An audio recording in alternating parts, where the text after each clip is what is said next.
பழநாடு. சோழர்கள் வலிமையுடன் தமிழ்நாட்டை ஆட்சி செய்து வந்தனர். அவர்களுக்கு கீழே பற்பல சிற்றரசர்களும் இருந்தனர். ஆனால் அவர்களுக்கு நிறைய எதிரிகளும் இருந்தனர்.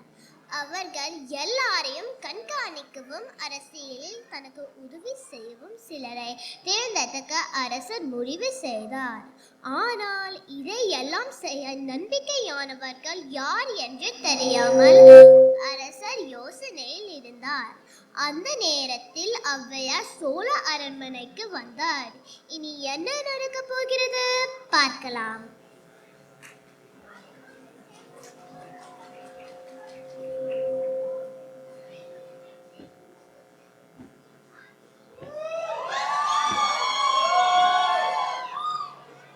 வாழ்க தமிழ், வாழ்க தமிழ். வாழ்க மன்னா. என்ன வாகிச்சு சோழ மன்னா? எப்போதும் புன்சிரிப்போடு என்னை வரவேற்கும் தங்கள் முகத்தில் இன்று கவலை குடிக்கொண்டு இருக்கிறதே. எல்லாம் நலம்தானே? வணக்கம் அவ்வையே. உங்கள் ஆசீர்வாதத்தால் அனைவரும் நலமே. சிறிது மனக்குழப்பம், வேறொன்றும் இல்லை. இந்த மூதாட்டியிடம் பகிரக்கூடிய விடயம் என்றால் உங்கள் குழப்பம் தீர என்னால் உதவ முடியும் அண்ணா. நம் சோழ ஆட்சியின் கீழ் சிற்றரசர்கள் பலர் ஆட்சி செய்து வருகிறார்கள். அவர்களின் செயல்களில் கண்காணிக்கவும் அரசியல் காரியங்களில் அரசுக்கு அறிவுரை கூறி உதவவும் சிலரை நியமிக்க முடிவு செய்தேன். ஆனால் யாரை நியமிப்பது என்பதில் மிகவும் குழப்பமாக உள்ளது. நல்ல முடிவு மன்னா. உங்கள் மனதில் யாரையெல்லாம் தேர்வு செய்துள்ளீர்கள்? முதலில் சாஸ்திரங்களில் தேர்ச்சி பெற்ற பண்டிதர்களை நியமிக்கலாம் என்று நினைத்தேன். அது நல்ல யோசனைதான். ஆனா பண்டிதர்கள் சிறந்த கல்வியாளர்களாகவோ ஆசான்களாகவோ இருப்பாங்க. ஆனா அரசியல் நிர்வாகம் பண்ண அவர்களால் முடியாது. சரி, அப்போ தளபதிகளை நியமிக்கலாமா? தளபதிகள் போர்க்களத்தில் வல்லவர்கள் மன்னா. ஆனா சின்ன சின்ன பிரச்சனைக்கும் அவர்கள் போரை தான் தீர்வாக நினைப்பார்கள். அதனால் நாட்டில் சண்டை அதிகரிக்கும், மக்கள் கஷ்டப்படுவாங்க. சரி, அப்போ வணிகர்கள் எப்படி? வணிகர்கள் செல்வம் சேர்ப்பது வல்லவர்கள். ஆனா அவர்களால் மக்கள் நலனை கவனிக்க முடியாது. அவர்கள் மனதில் பணம் மட்டும் தான் இருக்கும். அதனால் அவர்கள் ஆட்சி பண்ணினா வரிகள் கூடும், மக்கள் கஷ்டப்படுவாங்க. அப்போ யாரை நியமிப்பதாவே? இதோ வருகிறது உங்கள் விடயத்திற்கான பதில். நூலெனிலோ கோல் சாயும் நுந்துமரே வெஞ்சமராம். கோவெனிலோ ஆங்கே குடிசாயும் நாளாவான். மந்திரியுமாவான், வலிக்கு துணையாவான். அந்த அரசே அரசு.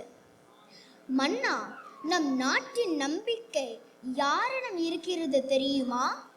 நம் நிலத்தோடும் நம் மக்களோடும் சுவாசம் பகிர்ந்து வாழும் விவசாயிகளிடமே. விவசாயங்களா?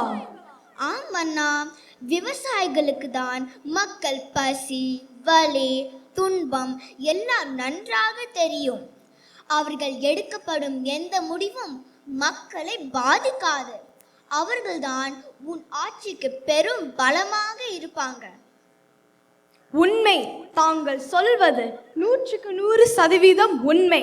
நம் நாட்டின் நலனுக்காக, நம் மக்களின் நலனுக்காக விவசாயிகளை நியமிக்கிறேன். தக்க சமயத்தில் வந்து நல்லதொரு தீர்வை தந்தீர்கள்.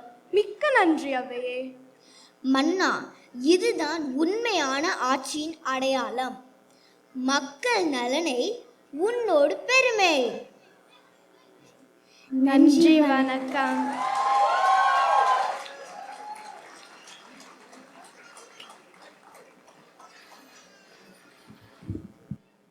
வணக்கம். 15ஆம் நூற்றாண்டில் வாழ்ந்த புலவர்களில் ஒருவர் தான் காளமேக புலவர். இவர் ஒரு வார்த்தையில் 2 அர்த்தங்கள் தரக்கூடிய சிலேடை பாடல்கள் மற்றும் நகைச்சுவை தரம்பும் பாடல்களை எழுதுவதில் புகழ் பெற்றவர். எவ்வித முன் தயாரிப்பும் இல்லாமல் எந்த இடத்திலும் எந்த நேரத்திலும் கொடுக்கப்படும் ஒரு சில வார்த்தைகளை கொண்டு உடனே பாட்டு, செய்யுள், கவிதை சொல்லக்கூடிய திறமையை கொண்டவர் என்பதால் இவர் ஆசகவி என்றும் அழைக்கப்பட்டார்.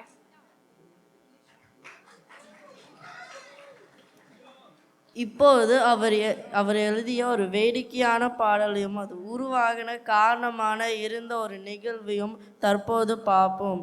இந்த பாடல் காலமேக புலவரின் தனி பாடல் திருட்டில் இன்னும் தொகுப்பினில் எடுக்க செய்யுது. ஒரு முறை காலமேக புலவர் வெளியூருக்கு பயணம் செய்தார். அவ்வூரில் மக்கள் அவரை நன்றாக வரவேற்றாங்க. இது அவ்வூரில் வாழும் புலவர் ஒருவருக்கு பிடிக்கவில்லை. அதனால் காலமேக புலவரின் அவமானம் செய்ய முடிவு செய்தார். அந்த நிகழ்வை இப்போ பார்ப்போம்.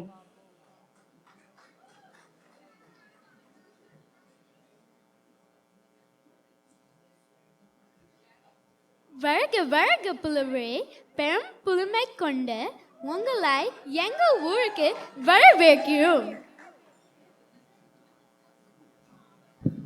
உங்கள் கவி புலமை கண்டு நாங்கள் வீக்கிறோம். நீங்கள் இங்கே வந்ததில் எங்களுக்கு மிக்க மகிழ்ச்சி. உங்கள் புலமையே புலமை.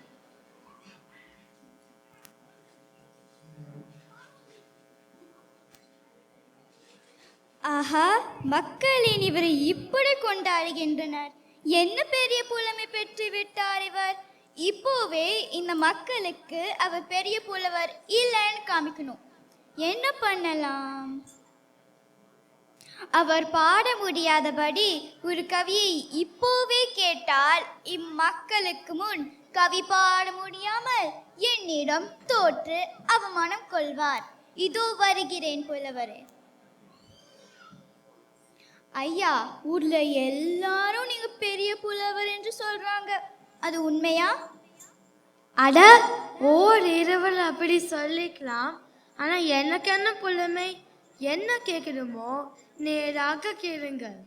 சரி, அப்படின்னா தமிழ் காவலனான முருகனை பற்றி பாட முடியுமா? நிச்சயமாக புலவரே, சொல்லுங்கள். வேல் கொண்டு பாடவா இல்ல மயில் கொண்டு பாடலாமா? வேலும் வேண்டாம், மயிலும் வேண்டாம். செருப்புன்னு தொடங்கி விளக்கு மாறனு முடியணும்.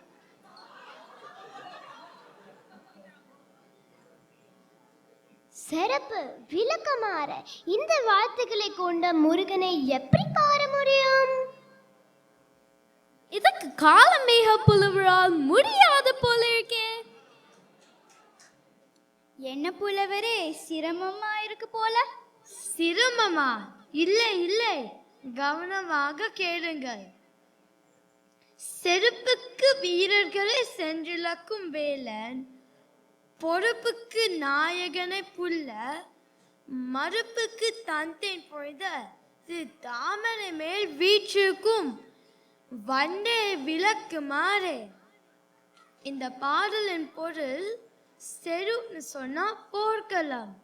செருப்புக்கு வீரர்களை சென்றிழக்கும் வேலன்னா போர்க்களத்துக்கு சென்று வீரர்களை சிதறடிக்கும் வேலன், அதான் முருகன். பொறுப்புனா மலை.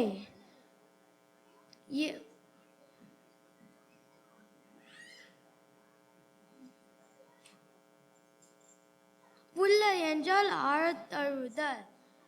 பொறுப்புக்கு நாயகனை புல்லனா மலகு சூழ்ந்த குறிஞ்சி நிலம்ல வாழும் அந்த முருகனே, உன்னை நான் ஆழத்தழுவ நினைக்கிறேன். மறுனா வாசனை. மறுப்புக்கு தந்தை பொய்ந்த தாமரை மேல் வீச்சுக்கும் வண்டு விளக்கு மாறேனா மலர்களோட வாசனையோடு தேனை பொழியும் தாமரை பூ மேல அமர்ந்திருக்கும் வண்டே, உனக்கு முருகன் எங்க இருக்கியார் எனக்கு விளக்கி சொல்.